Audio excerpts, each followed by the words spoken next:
प्रादेशिक समाचार एकांश भोपाल से प्रस्तुत है दतिया जिले की चिट्ठी। आलेख परितोष दीक्षित, वाचक स्वर संयुक्ता बनर्जी। मां पीताम्बरा जयंती 4 मई को दतिया गौरव दिवस के रूप में मनाई जाएगी। इस दौरान मां पीताम्बरा और स्वामी जी महाराज की निकलने वाली रथ यात्रा की व्यवस्था के संबंध में पिछले दिनों आयोजन समिति और व्यवस्थाओं से जुड़े प्रशासनिक और पुलिस अधिकारियों की एक बैठक कल रविवार को मां पीताम्बरा मंदिर प्रांगण में संपन्न हुई। बैठक में बताया गया कि 4 मई दतिया गौरव दिवस और मां पीताम्बरा जयंती के अवसर पर निकलने वाली यात्रा के लिए रथ आज दतिया पहुंचेंगे।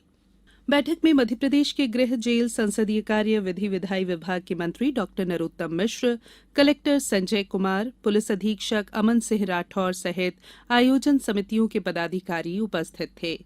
बैठक में आयोजन की तैयारियों की समीक्षा की गई। गृह मंत्री डॉक्टर नरोत्तम मिश्र ने मां पीताम्बरा जयंती पर आयोजित कार्यक्रमों पर चर्चा करते हुए कहा कि मां पीताम्बरा की जयंती मनाने की जो परंपरा शुरू की जा रही है उसे जारी रखा जाना चाहिए।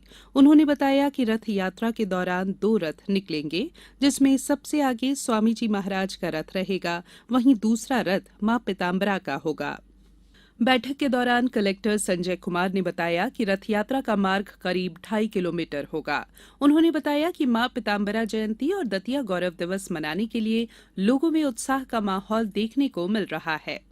दतिया गौरव दिवस और मां पीताम्बरा जयंती पर निकलने वाली रथ यात्रा में अधिक से अधिक लोगों को शामिल करने की प्रेरणा देने के लिए नगर की विभिन्न शिक्षण संस्थाओं के छात्र छात्राओं ने पिछले दिनों एक आकर्षक सांस्कृतिक रैली निकाली। रैली में विद्यार्थियों ने रंग बिरंगी पोशाकों के साथ सांस्कृतिक कार्यक्रमों की प्रस्तुति दी और लोगों को रथ यात्रा में शामिल होने और दतिया गौरव दिवस मनाने की प्रेरणा दी। सांस्कृतिक रैली को राज्य शासन के मंत्री डॉक्टर नरोत्तम मिश्रा ने दतिया के पुराने कलेक्टर कार्यालय प्रांगण से रवाना किया। बीते शनिवार को दतिया जिला चिकित्सालय को बड़ी सौगात के रूप में 20 एम्बुलेंस वाहन मिले। एक कार्यक्रम में मंत्री डॉक्टर नरोत्तम मिश्र ने इन वाहनों को जनता को समर्पित किया। इस अवसर पर उन्होंने कहा कि ये वाहन जिले में स्थापित सभी स्वास्थ्य केंद्रों पर उपलब्ध रहेंगे। एम्बुलेंस 24 घंटे बीमार और दुर्घटनाग्रस्त लोगों के लिए अथवा अन्य आपातकालीन परिस्थितियों में उपयोग के लिए तत्काल उपलब्ध रहेंगे। इस वाहन से कुपोषण ग्रस्त बच्चों को पोषण पुनर्वास स्थापित केंद्र भी पहुंचाया जाएगा।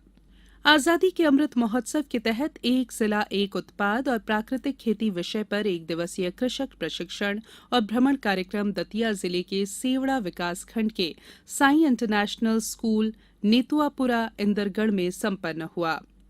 प्रशिक्षण कार्यालय जिला कलेक्टर संजय कुमार की अध्यक्षता में संपन्न हुआ। जिला कलेक्टर ने बताया कि एक जिला एक उत्पाद योजना में मैंथा और गुड़ निर्माण का चयन किया गया है। प्रशिक्षण कार्यक्रम के दौरान वैज्ञानिकों और उद्यानिकी विशेषज्ञों ने उद्यानिकी फसलों से दोगुनी आय प्राप्त करने और मैंथा की खेती के बारे में जानकारी दी। इस अवसर पर उद्यानिकी फसलों में लगने वाले कीट व्याधियों, उद्यान की टपक सिंचाई योजना के बारे में बताया और किसानों के प्रश्नों के समाधान भी किए। उद्यानिकी विभाग के संयुक्त संचालक नरेश सिंह तोमर और एसडीओ निरंजन देव ने किसानों के लिए संचालित उद्यानिकी योजनाओं की जानकारी दी। वरिष्ठ वैज्ञानिक डॉक्टर नरेश गुप्ता ने उद्यानिकी फसलों में जैविक और प्राकृतिक खेती महत्व विषय पर अपने विचार रखे। वहीं वैज्ञानिक प्रशांत गुप्ता ने टमाटर और मैंथा की खेती की जानकारी दी। जिला प्रशासन ने दतिया जिले में ग्रीष्मकाल में पशुधन की संख्या को ध्यान में रखते हुए ग्रीष्मकाल में पशुओं को चारे की उपलब्धता सुनिश्चित किए जाने के लिए 30 जून तक पशु चारे को जिले की सीमाओं के बाहर निर्यात करने पर प्रतिबंध लगा दिया है।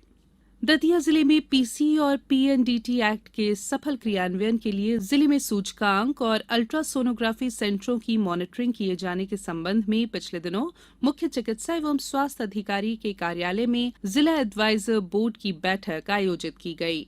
जंगलों के संरक्षण, संवर्धन और सुरक्षा के साथ पौधरोपण में दतिया जिले के वन अमले के साथ साथ स्थानीय नागरिक बढ़ चढ़कर हिस्सा ले रहे हैं।